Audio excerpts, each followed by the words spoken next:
স্বাগতম সকলোকে আমাৰ ইউটিউব চেনেলটোলৈ। নিশ্চয় সকলে ভালে আছে।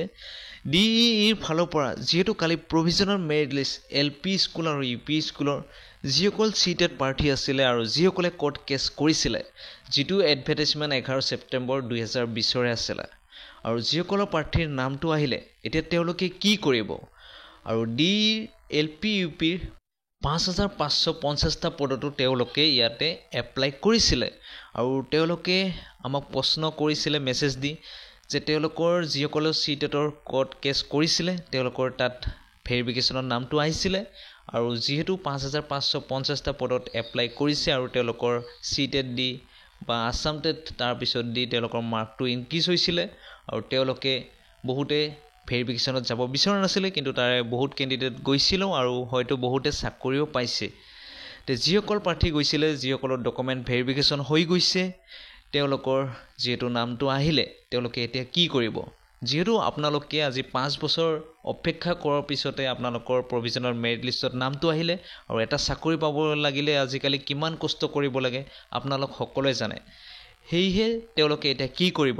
তেওঁলোকে ভিডিঅ'টো চালে সম্পূৰ্ণ জানিব পাৰিব আৰু ডিই LP আৰু UPৰ যিটো 5550টা পদৰ যিটো কাট অফ মাৰ্ক, যিহেতু এইসকল মানে তাত পাই যাব, যিহেতু এপইণ্টমেণ্ট সোনকালে দিব, সেয়েহে 5550টা পদৰ কাট অফ মাৰ্ক কমিবনে এই সম্পৰ্কে ভিডিঅ'টো শেষলৈ চালে সম্পূৰ্ণ জানিব। ইয়াতে আপোনালোকে দেখি আছে প্ৰভিজনাল মেৰিট লিষ্টখন আৰু যিসকলে ইতিমধ্যে ডাউনলোড কৰিলে আৰু তেওঁলোকে হয়তো নিশ্চয় তেওঁলোকৰ ৰেজিষ্ট্ৰেশ্যন ID বা কোৰ্ট কেছ নম্বৰ দিয়া আছে আৰু কিমান মাৰ্ক আছিল টোটেল নামটো আপোনালোকে মিলাই চাইছে। এতিয়া তেওঁলোকে কি কৰিব? ইয়াতে তলৰ আপোনালোকে দেখিব ইয়াতে পইণ্ট কেইটা লিখি দিয়া আছে, আপোনালোকে হয়তো নিশ্চয় পঢ়ি চাইছে, তথাপি মই এবাৰ আপোনালোকক কৈ আছোঁ। প্ৰথম পইণ্টটোত লিখিছে DCC provisional merit list in case of any grievance you may visit office of the DE on 17 and 18 March 2025 for clarification। ইয়াতে এইটোৱে উল্লেখ কৰিছে যে এইখন এখন অস্থায়ী মেৰিট লিষ্ট তালিকা হয় আৰু এই অভিযোগৰ ক্ষেত্ৰত যদি আপোনালোকৰ কিবা অভিযোগ থাকে তেতিয়াহ'লে আপোনালোকে 2025 চনৰ 17 তাৰিখ আৰু 18 মাৰ্চৰ ডিইৰ কাৰ্যালয়ত গৈ আপোনালোকৰ নিজৰ স্পষ্টীকৰণবিলাক দিব পাৰে।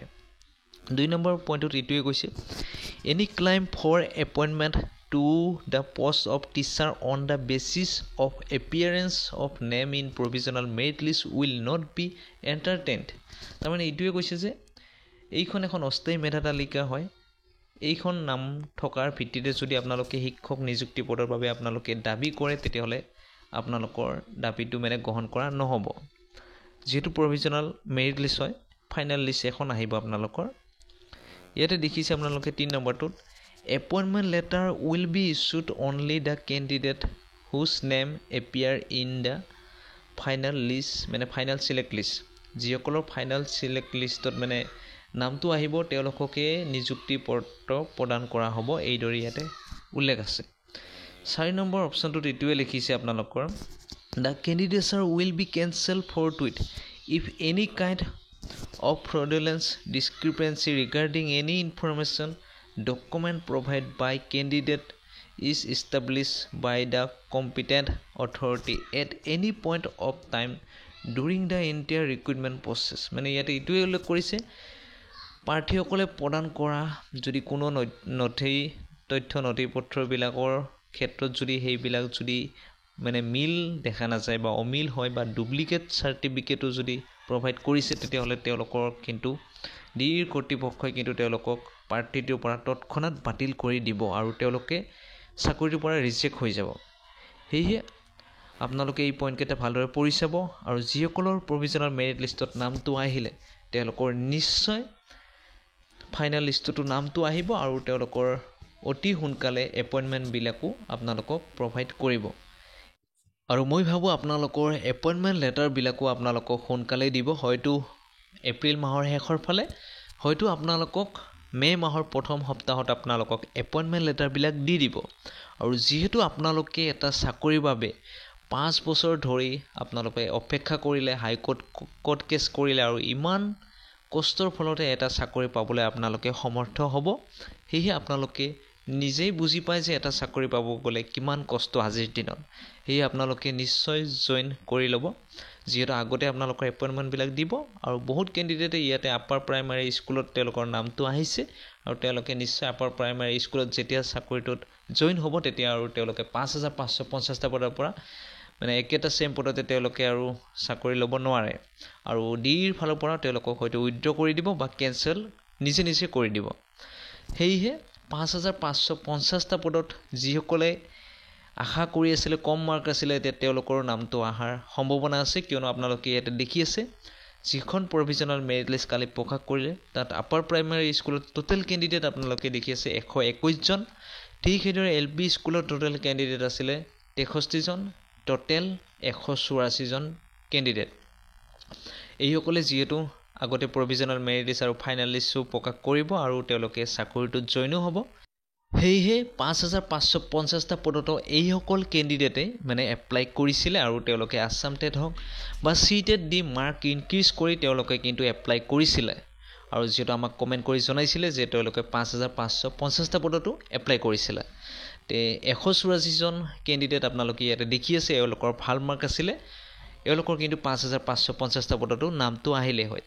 এতিয়া যিহেতু এওঁলোকে ইয়াতে চাকৰিটো পাই যাব, নিশ্চয় 5,550টা পদৰ এতিয়া কাট অফ কমি যাব আৰু যিসকলৰ 1% মাৰ্ককে কম আছিলে তেওঁলোকৰ এতিয়া আশা কৰিব পাৰে আৰু প্ৰতিখন ডিষ্ট্ৰিক্টতে 1% মাৰ্ক হ'লেও এতিয়া কমি যাব আৰু 1% মাৰ্ক কমি গ'লে যিসকল ইউআৰ কেণ্ডিডেট যেনিবা তেওঁলোকৰ 60 কাট অফ গৈ আছে কিন্তু তেওঁৰ আছে 59 টোটেল মাৰ্ক, তেওঁ এতিয়া আশা কৰিব পাৰে ঠিক এইদৰে প্ৰতিখন ডিষ্ট্ৰিক্টতে 1% মাৰ্কে কমি যাব। সেয়েহে যিসকলৰ মাৰ্ক কম আছে তেওঁলোকে নিশ্চয় এতিয়া মানে এটা তেওঁলোকৰ মনত আশাৰ ৰেঙনি জাগি উঠিছে আৰু তেওঁলোকে হয়তো পাব লগা চাকৰিটো এতিয়া পাই যাব কম মাৰ্ক থাকিলেও। তে নিশ্চয় 5,550টা পদৰ কাট অফ মাৰ্ক কমিব, আপোনালোকে নিশ্চিত থাকক। আৰু যিহেতু আমাৰ মুখ্যমন্ত্ৰী মহোদয় ছাৰে জনাইছে যে আজি 1.5 বছৰ ধৰি আপোনালোকে অপেক্ষা কৰাৰ ফলতো আপোনালোকৰ ধৈৰ্য নাই বুলি জনাইছে আৰু যিহেতু অক্টোবৰ মাহৰ মানে 10 তাৰিখতে নিযুক্তিবিলাক দিব, যিহেতু তেওঁলোকে মানে এই টোটেল যিখিনি পোষ্ট ওলাইছে 40,000 ওপৰত তেওঁলোকে একেদিনেই মানে চাকৰি নিযুক্তিবিলাক দিব। সেয়েহে আৰু আপোনালোকৰ হাতত ক'ব গ'লে বহুদিন আছে, আপোনালোকে অপেক্ষা কৰিব লাগিব। আৰু যিহেতু অভাৰলেপিঙৰ ক্ষেত্ৰত আমি আৰু ভিডিঅ' বনাম আপোনালোকৰ আগত আৰু 5,550টা পদত যিসকলৰ মাৰ্ক কম আছিলে তেওঁলোকৰ এতিয়া নিশ্চয় 1% মাৰ্ককে হ'লেও কাট অফ কমি যাব। সেয়ে ভিডিঅ'টোত এয়াই আছিলে। যদি ভিডিঅ'টো চাই ভাল পালে তেতিয়াহ'লে লাইক শ্বেয়াৰ আৰু আমাৰ চেনেলটো ছাবস্ক্ৰাইব কৰিব। তেতিয়াহ'লে আজিলৈ ধন্যবাদ।